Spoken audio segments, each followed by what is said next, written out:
Welcome to Ruin a Bad Guy's Day radio podcast with fraud expert Skip Myers. This is your guide to fighting fraud and chargebacks. Learn the best fraud prevention solutions and strategies. How to enhance your fraud prevention team. And how to prosecute criminals. Now, here's your host, Skip Myers.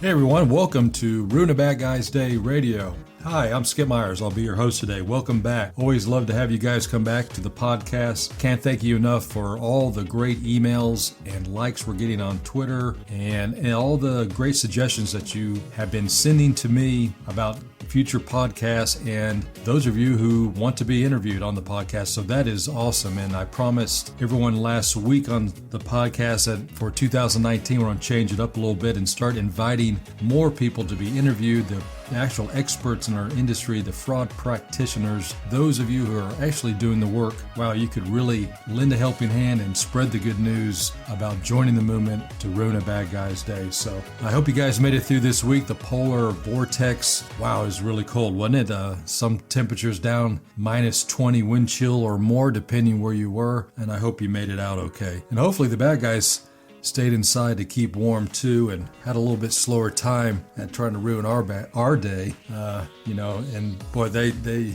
sure don't waste a lot of time in trying to get back at it. So, hey, welcome again, and this week is the Catch of the Day episode. So today we want to talk about the Catch of the Day, and today's Catch of the Day is where we highlight the Department of Justice news just recently released talking about the federal crackdown of financial fraud and ATM skimming that continues with a lot of guilty pleas. So that is awesome news coming from the Department of Justice. But before I start there, I was reading through a lot of news and what we're going to talk about today on this podcast. And I'm always looking for new items and looking for silly criminals or bad guys or just ordinary people making just bad decisions. And just in the news this week, interesting, a student allegedly called in a hoax bomb threat to avoid seeing his parents. I'll read the headline again. A student allegedly calls in a fake bomb threat to avoid seeing his parents. Well, it looks like an EasyJet flight that was taking off in France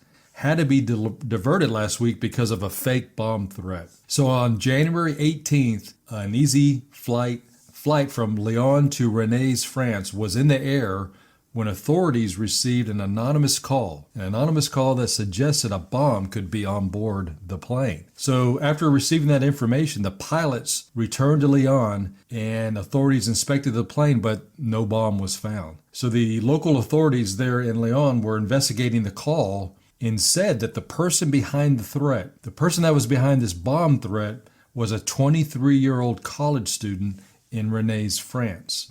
I wonder what he's studying out there. So anyway, allegedly he didn't want his parents who were on the flight to visit him, according to authorities. So you would think you go about it maybe a different way, maybe just say, hey, mom, dad, it's not a good time, but I don't know what he's learning in school. But apparently he just didn't want his parents to come and decided to contact the flight they were on and have a bomb threat issued to that plane. So it looks like the police took the suspect, this kid who didn't want his parents to show up, into custody and have charged him with what they call false news, compromising the safety of an aircraft in flight. Seems like a long charge there. How about something else that I probably can't talk about that's pretty stupid?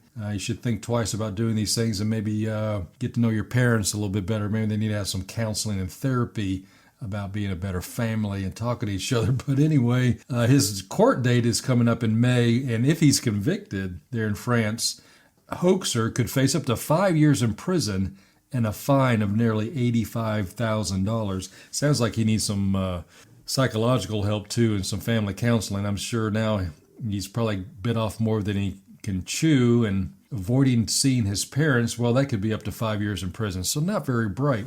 Amazing these news stories and what these people are thinking today. So much for his college education, too. So hope everybody's having a great day and find a little humor in that. It's kind of sad. But, really the catch of the day this week, I really like reading this indictment in this article from the Department of Justice, but it reads like this. So it's a federal crackdown on financial fraud and ATM skimming that continues with a lot of guilty pleas. So out of Savannah, Georgia, here in my home state, 2 Brazilian nationals who use bank customers' account information obtained by an ATM skimming device have pled guilty in federal court.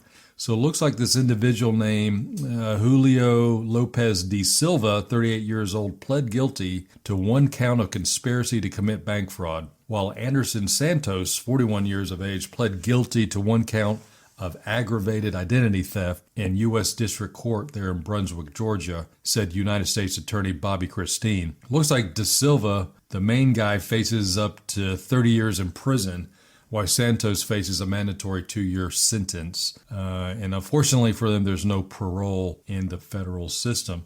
These two were also named in September in a 6-count indictment alleging their participation in a scheme that involved placing card-reading devices on ATMs to capture customer information and then using that information to encode blank cards to withdraw substantial amounts of money. So after the men were arrested in Savannah, police searched a hotel nearby where the two were staying and discovered skimming equipment and nearly $20,000 in cash. So we're going to talk a little bit more about the ATM skimming scheme and skimming devices and equipment used by these bad guys. And also, how do they get $20,000 in cash? Well, you're probably thinking it wasn't the credit card, it's people's debit cards. So there's a lot of different ways that they went about doing that. But this is good information to know. And as you share your knowledge and experience with others, to educate them about how credit card fraud and how personal identities can be compromised through sometimes the easiest means. So it looks like the guilty pleas from Da Silva and Santos follow similar recent cases up and down this coastal area, all involving foreign nationals operating illegal skimmers. So here again, big credit card fraud case. Bad guys using skimmers and other equipment to steal your identity and commit credit card fraud that are foreign nationals, obviously in this country illegally. And it's sort of like a couple other podcasts where we've had similar cases of foreign nationals. In some cases, sort of like the Jason Bourne series. You probably saw him when he's traveling between countries. He's filing through a deck of passports. He got all these different passports with different names and everything, trying to hide his identity wherever he goes. Well, it sounds very similar here at a much larger scale. It doesn't go into details, but you can only imagine if perhaps this may be state-sponsored fraud, from foreign nationals coming into our country. So it looks like other bad guys, including a Romanian national, pled guilty in December, where he was alleged to possess 15 or more unauthorized access devices.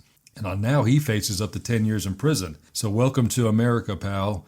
You should think twice about, trying to counterfeit passports and come over here and steal our identities and our money. So good luck to you. But anyway, as the article goes on, there's several different names involved in this indictment that all part of this scheme to operate skimmers that stole customer information at gas stations. And these other individuals are now and connected with this group are Cuban nationals. So I wonder how they're getting together. I guess maybe it's on social media, on Facebook or something. Hey, what are you doing next week? I got a skimming device. Or hey, I got this stack of card stock. Hey, I need something to imprint them on. I mean, it makes you wonder how this happens. But I know that all these bad guys communicate on the dark web and things like that. I guess birds of a feather flock together. So it looks like these cases were actually investigated by the United States Secret Service. Oh yeah, way to go, guys. And local police departments around Savannah and in the coastal area of Georgia, according to the U.S. Attorney's Office. And what they say there is that these cases demonstrate the success in cooperative investigations of federal and local agencies that teamed up against those who would attempt to profit from fraud and theft. So said the District of Georgia U.S. Attorney Bobby Christine.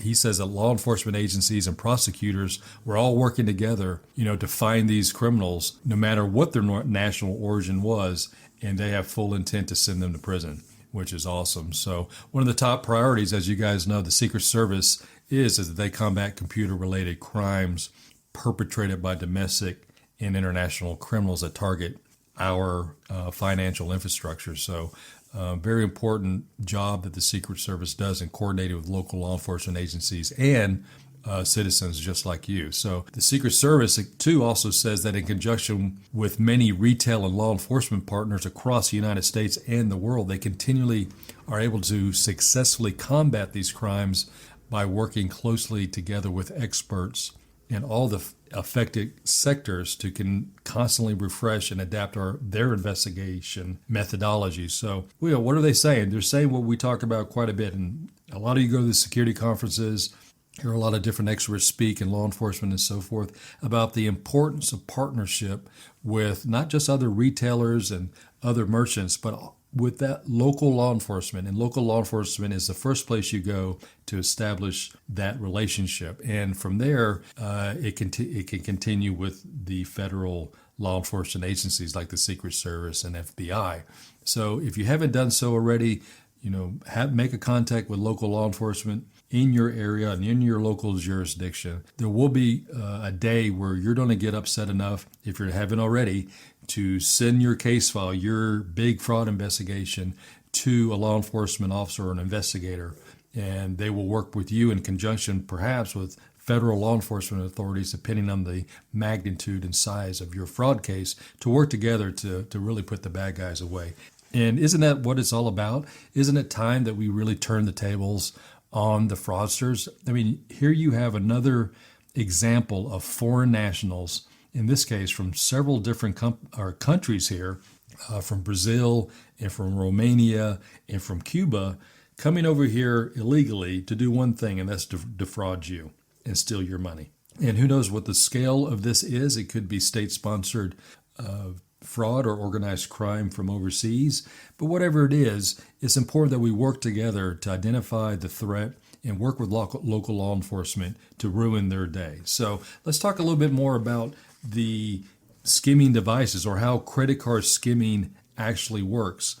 And a lot of people hear the terminology but don't really understand what it really means. So credit card skimming, let's talk about this for a minute, is really just a type of credit card fraud or credit card theft where the criminals, the bad guys, use a device, a skimming device, to steal credit card information that from a legitimate or otherwise regular looking device or equipment that looks like it's going to be a regular transaction. So it's going to look like that ATM machine. It could be at the gas pump, but they're stealing credit card information in an otherwise legitimate credit card or debit card transaction. And when a credit card or debit card is swiped through a skimmer, and again, skimmer is the name for an illegal device, but when you insert your credit card into the gas pump, or when you insert your credit card into the ATM machine, that device captures and stores all the details stored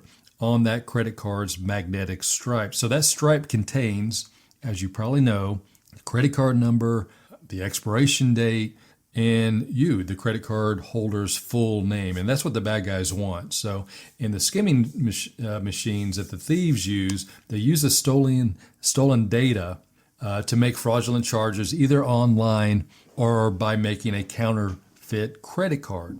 So credit card skimmers are often placed over a card swipe mechanism on the ATM machine or a gas pump. So it looks real. These things are made to look real and made to fit into these devices so that you don't suspect anything going on there. And I mean, they're well made, and we'll talk a little bit more about these actual devices and how you get them. And yes, you can get them on the internet. But these skimmers can be placed almost over any type of credit card reader, and that's what's kind of scary. So with ATM machines, the bad guys may also place what they call, sometimes, well, not what they call, but it's an undetectable camera in the area.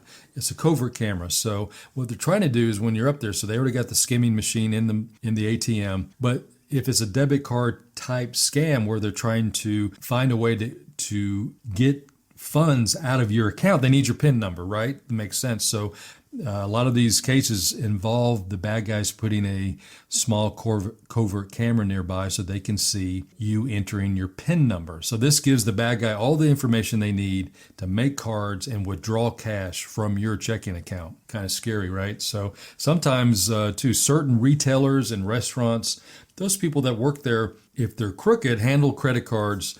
And they are recruited sometimes by a skimming fraud ring, organized crime in your area, in this case, foreign nationals that are bad guys. And these workers, and sometimes it's restaurants and retailers that transact in a high volume of credit card transactions.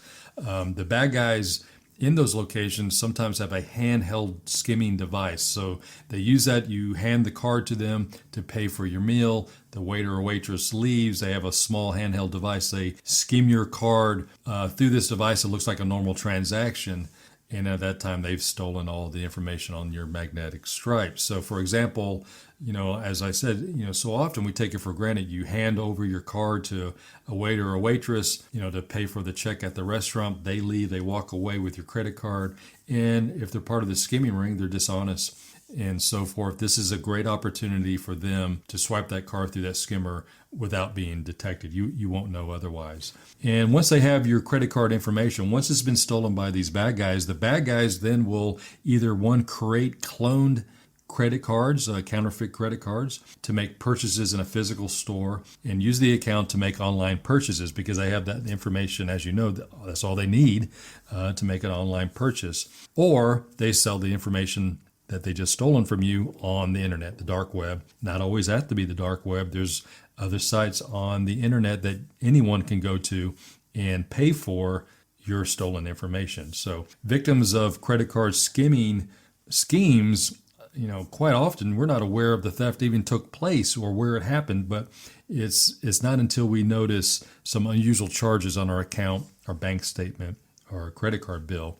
So it's very important to talk about why it's, again, still so important to look at your statements when they come in on a monthly basis and look for any suspicious activity and question that with your bank or credit card issuer so you can stop that in its tracks. And a lot of the questions that the fraud investigator or your bank may ask if there is a suspicious transaction on your credit card statement or from your bank account. In this case, the bank account would probably be related to a debit card transaction where the bad guys did steal your personal information in your PIN number and there's a cash withdrawal. Or at the credit card company, they don't ask you the same kind of questions. Do you still have your card in your possession? And 99% of the time you would say yes, you do, because the bad guy, all he did was steal your information off the mag stripe through the skimmer. And the next question that the bank or fraud investigator at the card company would probably ask you is, where was the last place you used your credit card? So what they're trying to do is reverse engineer the fraud and determine at what location was your card used when it left your presence, sort of like the restaurant scenario. Someone, took your card, you gave it to them to pay for a meal, and they left and they skimmed your credit card. So that kind of tells the fraud investigators what may be going on in a particular retail or restaurant location, that where other cases that they may be working, the commonalities may be related to that location similar to yours. That's some very helpful information. So, really pay attention to your accounts and really pay attention when you do go to different ATMs and gas stations. It's very important for you to be aware. And there's some simple tips I want to just talk about, kind of like what to look out for, just so you're aware, to be cognizant and, again, aware of what the potential is to have your information compromised through an ATM or gas station skimming device. So skimming devices are pretty much overlay devices. They're devices that are placed over the credit card slot. So the card slot that goes in the gas pump there or the ATM machine. So it's just an overlay. It's a device that looks like it fits just fine. And so when your card is inserted into that overlay device, into that slot, that ATM or gas pump slot, that device records all the credit card information on that magnetic stripe. And we talked about that before: your name, your full name, the credit card number, and expiration. In this case, too, the skimming technology, or what they call shimming technology, is where the bad guys have developed this technology called, and they call it shimming, and they come up with all kinds of crazy words, right? So it's where they install a very thin card-sized device with a microchip inside that card slot. And that device, you can't see it from the outside of the ATM. But when you stick your card inside that slot, it steals the information that allows that thief then to clone your card. So just some more technology that's out there. And the other thing too is keypad overlay. So you're at the ATM machine, and what they've done is they've developed a keypad, and this is an overlay over the regular keypad, but it's a device that looks like a keypad and placed over the ATM's actual keypad that captures your PIN when it's entered. So that's a debit card situation. And in this case, so we just talked about with the Department of Justice indictments and these guilty pleas in this big case, a lot of this was involving not just credit cards, but debit cards where these bad guys were able to get the PIN numbers to withdraw cash. So what's the other way they do that?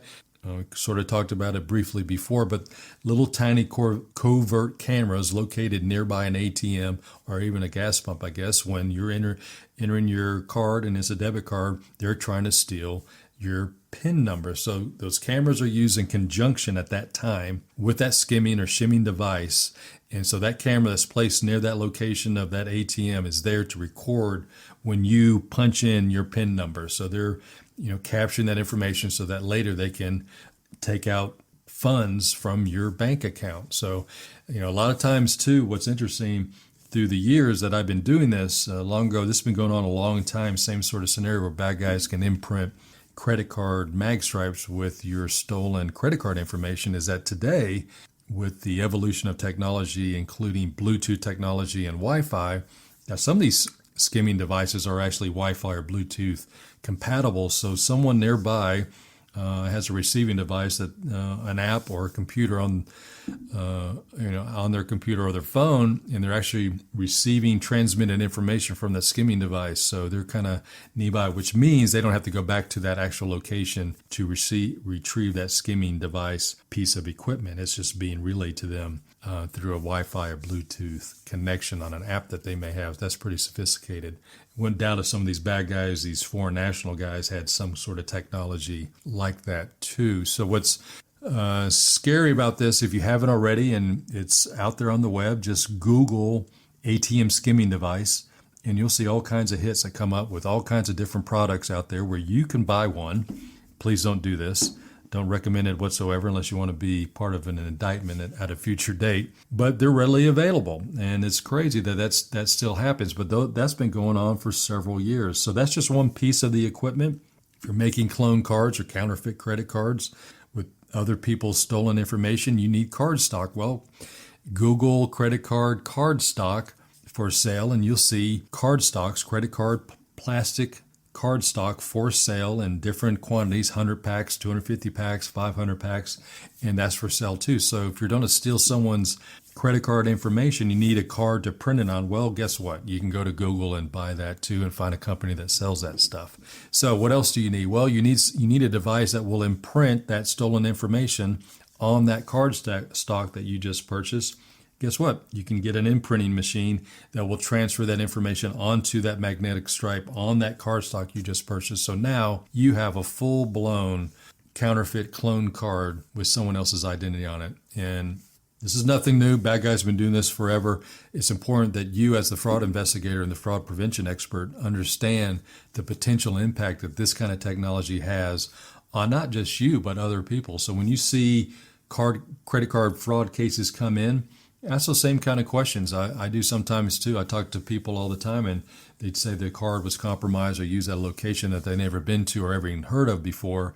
And again, I ask the same questions that the fraud investigators at the banks or credit card companies do. Do you have your card in your possession? And sometimes they don't. Their purse or wallet was stolen. That's an easy one. Bad guy or any bad guy can get that card and go basically to any physical location and use that card. But if they still have their card in their possession, and their card's been used somewhere else, good chance it's been skimmed somewhere, or their information was stolen off the dark web, or the internet that was posted for sale with their information to the highest bidder.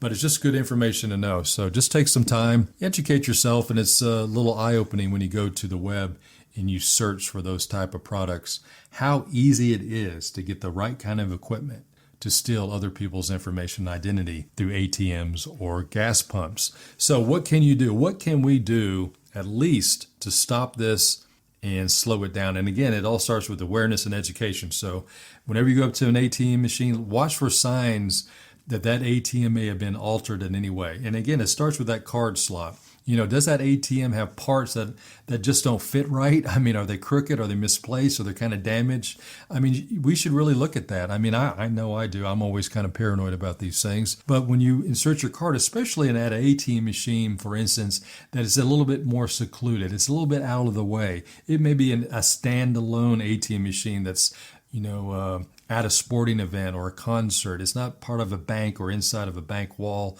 on the outside or inside. So those would be things where it would make it easy for a fraudster to install a skimming device. But again, it may not always be that well installed, and it could be somewhat noticeable if you look at it close enough. In other words, again, it could be crooked or sort of misplaced or a little off. So look for those things and any signs of potential tampering with that ATM machine. So sort of talked about it just now. I would always recommend visiting when you need some money out of that ATM, a high traffic or high profile ATM.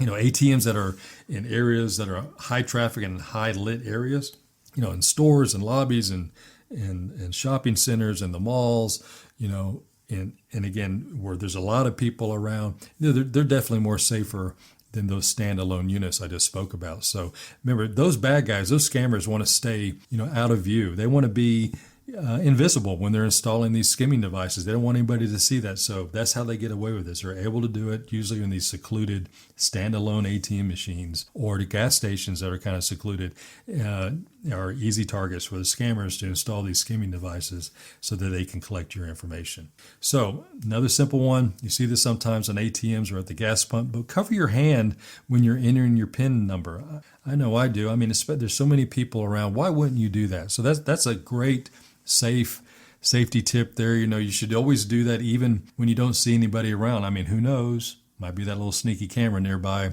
logging in every stroke you put on that keypad for your PIN number. You just want to make sure you make it more difficult. So, always be sure to look around behind you, be observant of your surroundings. I can't tell you how many times I'm at the airport sometimes, I'm at an ATM machine, and there's so many people around me. I mean, I'm going to cover my hand over the PIN pad. I'm going to look around, make sure no one's trying to eavesdrop into what I'm trying to do, entering my personal information. So I want to obscure their ability to see my PIN that I'm entering into that machine. So just, again, be observant of your surroundings. Try to stand directly right there in front of the ATM, and while you're using, just kind of, put your head on a swivel and look around and make sure someone's not looking over your shoulder. So those are some great tips. Remember those things, nothing too paranoid or too hard to do, but a great safeguard that you can use and that you can pass along to other people, with your family and or at work. So all this is about Ruin a Bad Guy's Day. I want a good shout out to the United States Secret Service in conjunction with local law enforcement agencies here in Georgia. What a great bust, putting these guys in jail for stealing your identity and stealing our money. I mean, I can't tell you, this is a great way to start this podcast and really put a shout out about how important it is to partner with your local law enforcement agency and other retailers and organizations to share this information so the bad guys will target somebody else, hopefully go back home to wherever they came from. Hey guys, a great shout out to everyone who's been sending out in emails and leaving voicemails about their comments about the podcast. Thank you so much. It's been very inspirational and very positive. I'm really jazzed about going forward through 2019. I said last week in the last podcast, some new stuff's coming up. We're going to be interviewing some fraud practitioners, real fraud experts, investigators, directors of fraud, really start picking people's brains about how they ruin a bad guy's day, how they collect this information, and how they really look at it and how they change their methodologies for investigating these crimes and really understanding and get the awareness out amongst our organization and others so that we can work better together and partner to ruin a bad guy's day. Hey, hope you liked the podcast. If you did, hey, go to Twitter at Ruin a Bad Guy's Day, Facebook at Ruin a Bad Guy's Day, and like us. We really appreciate your comments and feedback. And also, Ruin a Bad Guys Day Radio is now on Apple iTunes, we're on YouTube, and we're also on Stitcher and TuneIn networks, so that if you want to download those apps on your mobile device for free, it's a great way to listen to the podcast. Hey everybody, have a great week, and we'll talk to you soon. And ruin a bad guy's day.